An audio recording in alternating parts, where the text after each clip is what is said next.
Hi, my name is Magnus Nystedt. I'm Group Editor Consumer Technology Titles at CPI in Dubai. There's no doubt that design and looking good is a part of gadgets today, a part of electronics today. And I think it's fair to say that consumers actually choose what to buy in terms of smartphones, computers, whatever it might be, based on the looks, the colors, the materials, and whatever else is used in putting together a consumer product. I'm joined now by Samer from Dell to talk to us about these issues and show us some cool products in terms of design for Dell. Thanks for coming on and talking to us. Thank you very much for having me here. So let me start by asking, what's Dell's approach to this? You kind of started doing some cooler looking products the last few years in terms of computers and other things. How do you look at design? That's right, 100%. Now we actually at Dell we start looking at the design as something we need to have next to our reliability products and next to other things that we have to start there. What's your name again? Magnus. Magnus. I want to call you with your name. Doesn't matter. Ask me the question. Or we're going to start from the question. I'll do the question again. So what's Dell's approach to design? You've started doing some kind of cooler looking designs and customizations the last few years. More colors, more patterns and things. So what's your approach to design? Right, Magnus. Previously we never focus on the design of a product, or we actually used to focus but not enough on the design of the products. Now consumer wants to have a very good machine with a very good, cool style of products. So I'm bringing with me today the new Dell. You have an example. Yeah. This is the new Dell 15R aluminum. So this is currently available in GITEX at the highest configuration from available in the market. It comes with an i7 Intel processor. Okay. It has a 6 GB and 640 GB DVD write. It has a 1 GB dedicated graphic card. And as you guys can see, it has the cool and nice shape and look. It feels metal, but actually it's not metal, so it's not as heavy as it looks.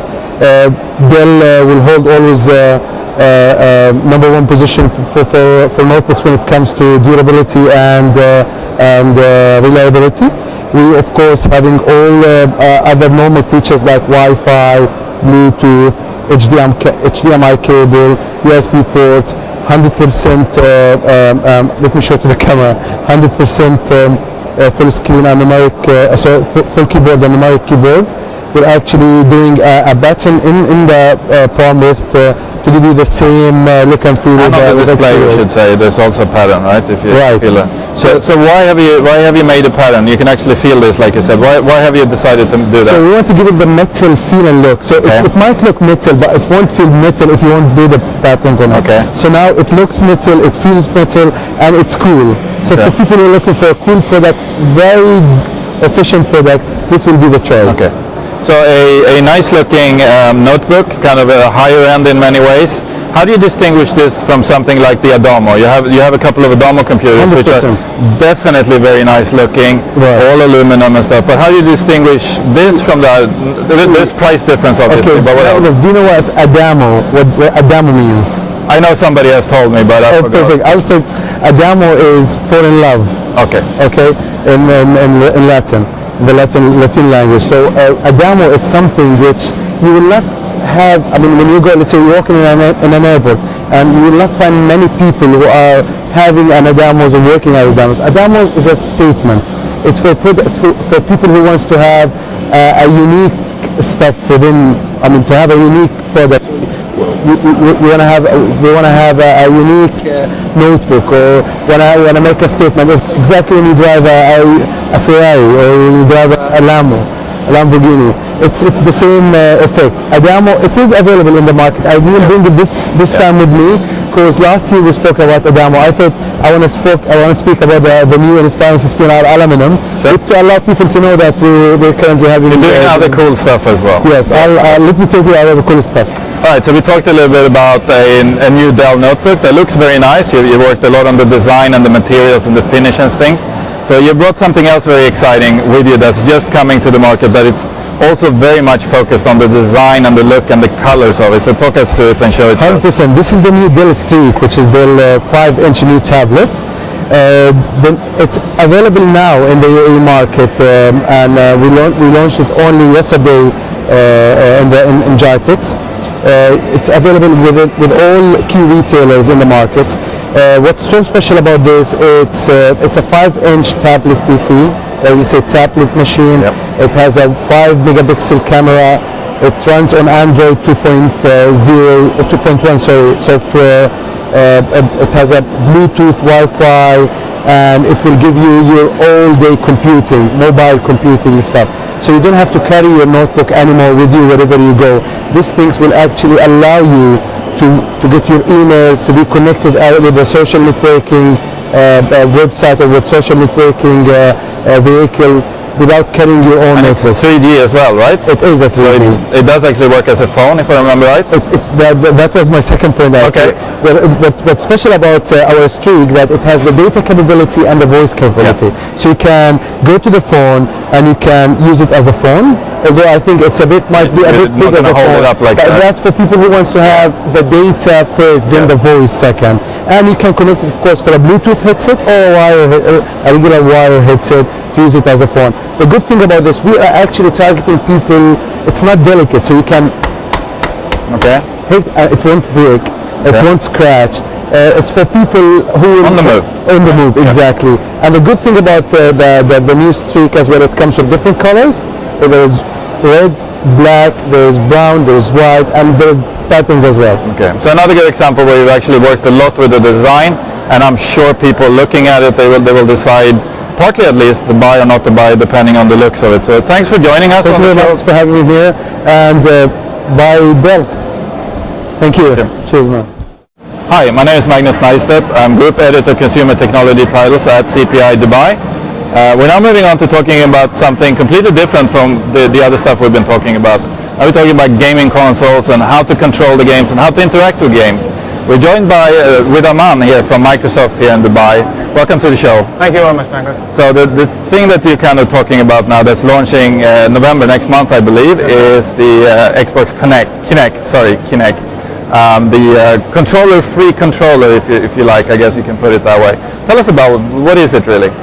Well, Kinect is, in simple words, the best way to describe it is it's an emotion-sensitive sensor which allows you to navigate through your console, including the games, without using any controller. So you use your natural-based movements, so you use your gestures, use your body language, use your voice to control the gaming experience and the navigation experience on the console. Okay.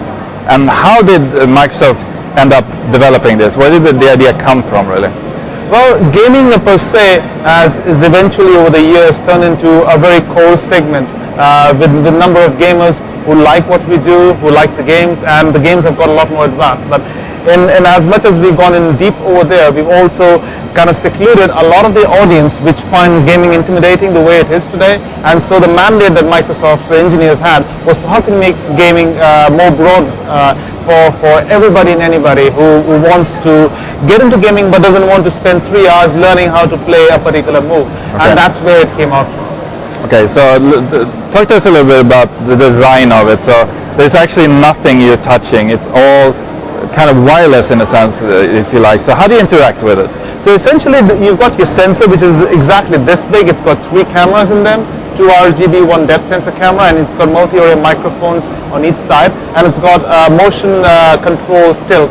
So essentially it can tilt around based on where you're standing, so it adjusts around that. So once you've got that set up, that's it, you stand right in front of it. You've got something from like biometric sign up, so if you've already used the sensor, It can look at you and sign you up just by the way you walk in front of it. Use your gestures and your hand movements to navigate to the menu. You can use your voice to do the same. And then the beauty about starts when you have these games developed for it. So you have dancing games, action games, you got car racing games, and what have you. All of that just using your gestures and your voice to communicate to the sensor and to basically control your avatar or the various game features. Okay.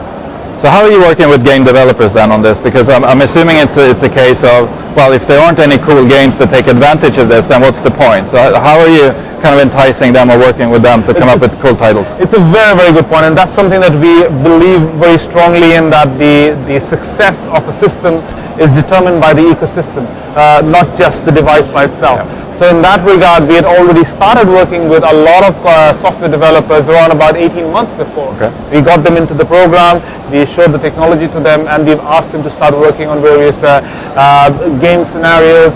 The beauty about Kinect is almost like a double-edged sword, because you see that and you say like, wow, that's interesting. But what it means also, now you literally stir up your predefined scripts that you have for games. You've got an RPG, RTS, and all that kind of stuff. With Kinect, you just throw that on the window and say, okay, fine, let's start fresh. Starting fresh is interesting, it's fun, but it's also a lot more time consuming. Okay. But the beauty is a lot of these game developers have begun that journey with us. We'll be having 19 games to start with on day one of launch, and a lot more that are coming out. Okay, so when is day one of launch here in the day one is 10th of November, along with EMEA. Asia Pacific is launching on 14th, so we'll be launching on 10th of November, and we're really, really excited about the pre-orders that are going and the consumer excitement already for that. And anything special happening that day you can tell us about now? What can we expect from the launch? We are looking at a lot of things that I can't reveal at this stage. But what my message and communication to all consumers whenever I talk to them is pre-order, because it's selling like anything. I know some markets which have already stopped the pre-order because it's already gone out of allocation. We've had some issues locally where we've just restarted the pre-order. So just go and get your hands on it as early as possible to avoid disappointment. Okay, very nice. Thanks for joining us today. Thanks a lot, Magnus.